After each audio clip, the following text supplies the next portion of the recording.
स्वागत करता हूं आपके अपने YouTube channel commerce by Pathak sir में। आज जो ये वीडियो है इसमें हमारा टॉपिक है यूज ऑफ कैश बुक, क्योंकि बीच में कुछ सवालों में कुछ क्वेश्चंस में आपको जर्नल के बजाय वो देगा कि कैश बुक का यूज कीजिए। ठीक है, इसके लिए illustration number 1 DK Goyal book है ये, जिसे हम फॉलो कर रहे हैं, उसका एक क्वेश्चन है। तो क्वेश्चन देखिए क्या है। कंपनी ने इक्विटी शेयर्स और 10% प्रेफरेंस शेयर्स दोनों इश्यू किए हैं। इक्विटी शेयर्स भी इश्यू किए हैं और 10% प्रेफरेंस शेयर्स भी इश्यू किए हैं। ठीक है, इक्विटी शेयर है जो वो है 2 रुपए प्रीमियम। इक्विटी शेयर है 2 रुपए प्रीमियम, जबकि प्रेफरेंस शेयर्स है वो है 12, अर्थात 10 का शेयर 10 पर दे रहे हैं और इक्विटी शेयर 10 का शेयर 12 पर दे रहे हैं, जिसकी पेमेंट इक्विटी शेयर्स की 3 रुपए एप्लीकेशन पे, 5 रुपए अलॉटमेंट पे, जिसमें 3 रुपए कैपिटल और 2 रुपए प्रीमियम, 4 रुपए फर्स्ट। ऐसे ही प्रेफरेंस शेयर्स से 3 रुपए एप्लीकेशन, 4 रुपए अलॉटमेंट और 3 रुपए फर्स्ट। ठीक है, क्वेश्चन में कहा गया है कैश बुक का यूज कीजिए। कैश बुक क्या है? 11th में आपने कैश बुक की, उसमें क्या था? Only cash transactions are to be recorded in the cash book, यानी कि जिस बुक में, जिस सब्सिडी बुक में आप कैश ट्रांजेक्शंस को रिकॉर्ड करो वो कैश बुक। ठीक है, उसका फॉर्मेट भी आपको याद आ गया होगा। डेबिट साइड रिसीट होती थी, क्रेडिट साइड पेमेंट होती, यानी कि जो कैश से रिलेटेड एंट्रीज हैं वो आपने करनी है कैश बुक, और जो एंट्रीज कैश से रिलेटेड नहीं है उनकी आपने जर्नल बना देनी। उनकी क्या बना देनी है? जर्नल बना देनी। तो यहां पर जर्नल करेंगे और side by side cash book को मैच। जैसा कि आपको पता है, 2 क्वेश्चन हमने कर लिए हैं कि पहले एप्लीकेशन की मनी रिसीव होती है, ठीक है, उसके बाद ट्रांसफर होती है, यानी कि एप्लीकेशन से रिलेटेड मनी रिसीव करते हैं पहले, और रिसीव करेंगे तो कैश आएगा, बैंक बैलेंस बढ़ेगा। तो किसका एंट्री होनी चाहिए? कैश, क्योंकि जिससे भी बैंक इफेक्ट होगा, बैंक आएगा तो कैश बुक की डेबिट साइड, बैंक जाएगा तो कैश बुक की क्रेडिट साइड। तो एंट्री क्या हो जाएगी? To equity share application account, क्योंकि एंट्री क्या थी? Bank account debit equity share application account. ठीक है, इक्विटी शेयर एप्लीकेशन में कितने शेयर्स थे? 10,000। एप्लीकेशन रुपए कितने मंगवाए हैं उसने? 3 रुपए। 10,000 गुना 3 कितना आ गया आपका? 30,000। ठीक हो गई बात? क्लियर? ये तो थी बात equity shares related. Preference shares के भी एप्लीकेशन मनी आपने मंगवानी है। कितने शेयर थे? 5,000। कितनी एप्लीकेशन मनी है? 3 रुपए। 5,000 गुना 3, 15,000 रुपए आ जाएंगे। अर्थात क्या हो जाएगा? 10% preference shares application account amount 5,000 into 3, 15,000। तो जो एंट्री आपकी कैश जर्नल में हुआ करती थी, bank account debit equity share application account या bank account debit to 10% preference share application account, वो हो गई है कैश बुक। इस एंट्री को जर्नल में करने की जरूरत नहीं। ठीक है, अगली एंट्री क्या होती थी? एप्लीकेशन के मनी को ट्रांसफर किया जाता था। एप्लीकेशन की मनी को क्या किया जाता था? ट्रांसफर किया जाता था। उससे ना तो कैश इफेक्ट हुआ, ना बैंक आया, ना बैंक गया, तो वो क्या हो जाएगी? जर्नल। तो क्या एंट्री होगी? Equity share application account debit 10% preference share application account debit 2 equity share capital account to preference shares 10% preference shares capital account.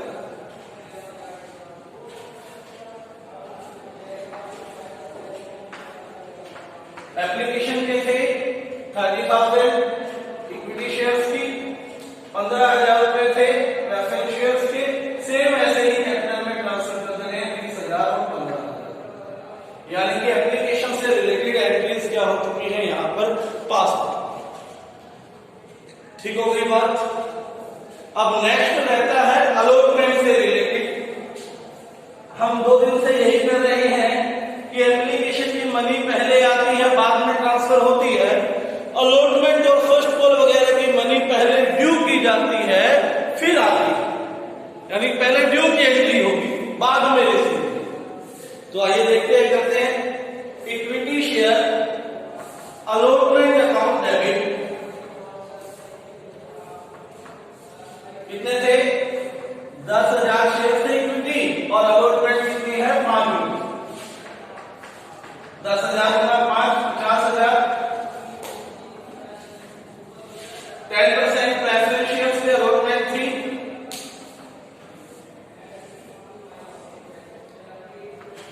Debit 10,000 into 5,000 का preference shares, 5,000 into 4 20,000 to equity share capital account.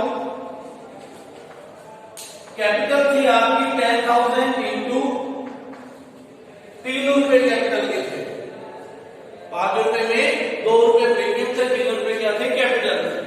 तो 10,000 into 3 30,000 to securities premium reserve account 10,000 into 2 20,000 रुपए क्या हो गए? Premium. Allotment से related transfer हो चुका।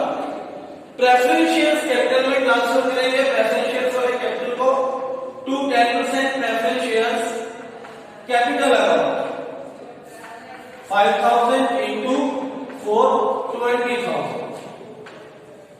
ठीक है। यदि आपको लगता है मिक्स में प्रॉब्लम है तो आप अलग अलग एंट्रीज भी कर सकते हो। Equity share allotment account debit to equity share capital account to security premium reserve. Equity की अलग हो गई, 10% preference shares allotment account debit to 10% preference shares capital account preference की अलग हो जाएगी। वो भी ठीक है अगर मिक्स में कंफ्यूज हो। तो आइए इससे नेक्स्ट एंट्री क्या होती है? अलॉटमेंट मनी रिसीव होने। यहां पर आपने क्या किया था? एप्लीकेशन मनी ट्रांसफर किया। इसे क्या कहेंगे? Allotment money due. Allotment money क्या कर दी हमने? ड्यू कर दी। अब ये अलॉटमेंट के रुपए आने हैं हमारे पास। क्या एंट्री होती है? Bank account debit to equity share allotment. Allotment के पैसे आएंगे तो डेबिट होगा, रिसीट है to equity share allotment account. 10,000 share थे, अलॉटमेंट थी 5 रुपए की, 50,000 रुपए आपके पास आएंगे to 10% preference shares allotment account. Preference shares के अलॉटमेंट आए हैं 5,000 शेयर थे, 4 रुपए अलॉटमेंट की वैल्यू थी, तो कितने रुपए आएंगे? 20,000 रुपए इसके। ठीक है बात।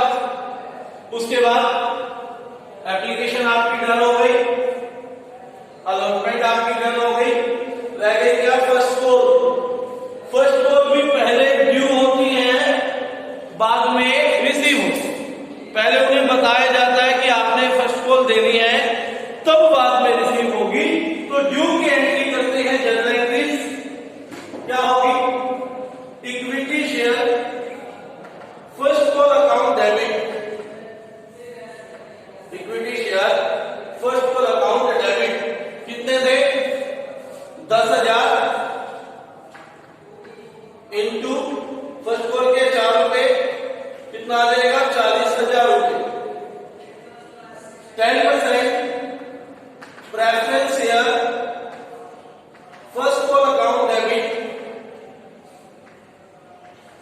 कितना है 5000 शेयर से 3 रुपए फर्स्ट कॉल पे चाहिए, तो हो गए आपके पास 15,000 रुपए। ठीक हो गई बात। फर्स्ट कॉल एप्लिक्स पे इक्विटी शेयर पे थी 5 रुपए, सॉरी 4 रुपए, तो 10,000 गुना 4 40,000। प्रेफरेंस शेयर पे थी 3 रुपए, तो 5,000 गुना 3 कितना हो गया 15,000। अब इसे कैपिटल में to equity share capital account 40,000 रुपए to preference shares capital account 40,000 sorry 15,000। ठीक है, equity share first call account debit to equity share capital account 40,000 equity share first call account debit to equity share capital account 40,000 equity share के बाद preference share first call account debit to preference share capital account 15,000 रुपए। यानी कि 2 entries भी पास हो सकती है और कंबाइन करो तो कंबाइन।